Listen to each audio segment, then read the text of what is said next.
Good morning, everybody. One of the things I would get asked a lot about, because I do go backpacking alone in the wilderness most of the time, is bear safety. You know, are you afraid of the bears? And I get some interesting questions sometimes, such as, where can I go in the wilderness and not see any bears? And there's not a good answer for that because the bears can be anywhere. Bears are always a sensitive subject. A lot of people have what I call paranoia. I have great respect for them, but I don't let the fear of them or the concern of bears change my plans, I guess, on where I want to go or what I want to do. I have had my tent torn apart before when I wasn't in it. Fortunately, I was out fishing.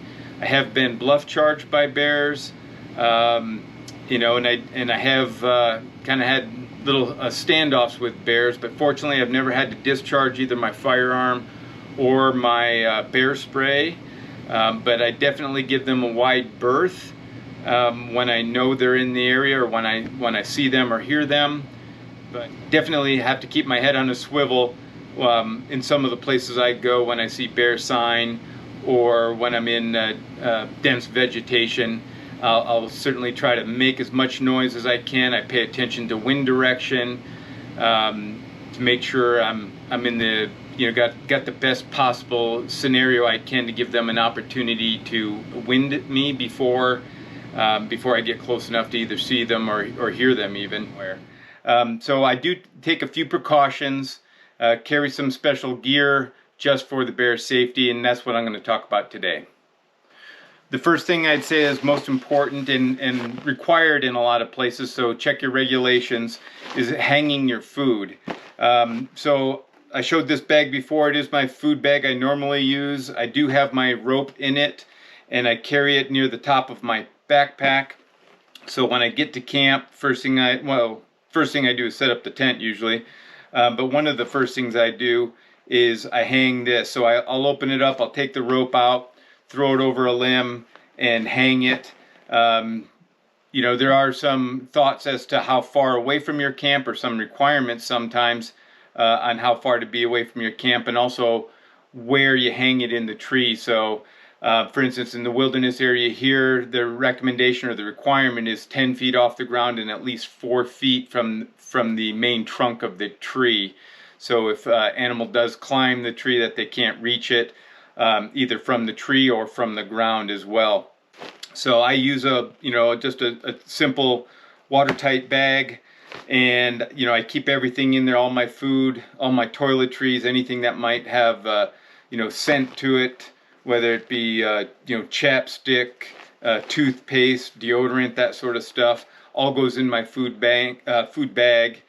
And all of that will go in the tree, so I don't want to keep any of that in my tent. So that's the first thing.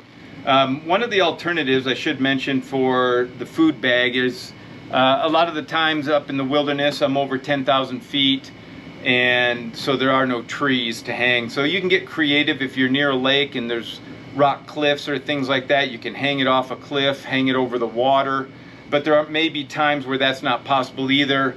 And so you can carry something like this Bear Vault. This is the smaller version, the Bear Vault 450. I do have the bigger one as well. Has a lot more volume, but I find for myself, if you pack right and you repackage your food and things like that, the smaller one will provide enough volume for the better part of a week. For me. And I usually have reflective tape on these things so I can find them in the dark if they happen to roll away or if a bear plays with them. So one of those two alternatives are usually required in a lot of the wilderness areas, and certainly in the park.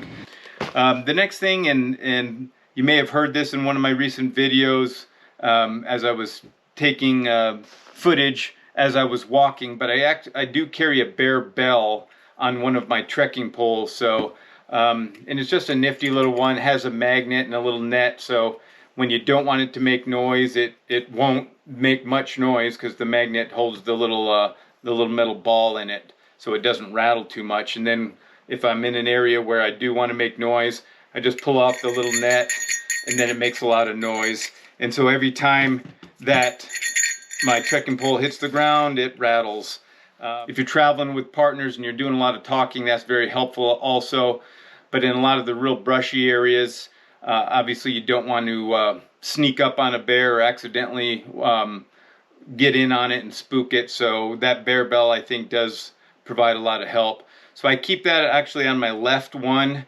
The reason being because my right trekking pole, I won't usually put the strap on. The reason for that is because on my right side, I'm usually carrying bear spray. I am right-handed. So when I am walking, when I am hiking in an area where I sense that there is bear activity or expect that there could be bears, I'll take the strap off because you want to be able to have very quick access to it. So I'll either put it on my shoulder strap or on my belt loop, but you want it positioned so you can easily pull it out and pull off the safety with your thumb. So I don't put the strap around my right hand because the first thing I do is I drop that trekking pole, not the one with noise on it, but the one that I'm going to grab because I don't want it to get tangled up either in my backpack or on my bear spray or anything like that as I'm reaching for it. There's always the great debate of bear spray versus a firearm. My thoughts are I carry the bear spray. It's my first line of defense. Especially during day trips, I won't even carry a firearm. The only time I really carry a firearm is when I'm staying overnight, sleeping in the tent. Most of the time, I may have it on my hip, but I don't have a round loaded or anything like that. And I may actually just have it in my backpack itself. When I'm sleeping in the tent, I do keep it next to me with a round chambered. The reason for that, or I guess the logic behind it is, it's one thing to sneak up on a bear unexpectedly or get in between, a sow and cubs. But if it's coming in your tent when you're sleeping, it's not because you spooked it. And using the bear spray in the tent is probably not a good idea. So I will carry a firearm for those overnights, keep it next to my pillow. The other thing I would just say is to be aware of your surroundings. I've hunted ever since I was a teenager, so I do pay a lot of attention to wind direction. I look for tracks, I look for scat, I look for claw marks on trees. There are times where you come across animals that have, are decaying for whatever reason. Perhaps they winter kill, things like that, but be aware that that's not an area you want to hang out and can certainly be a bear attractant. So those are the main things I do: food storage, make noise when I'm walking with the bell, and then of course the bear spray and the firearm for when I'm in the tent. Put down in the comments below if there's other things that you like to do.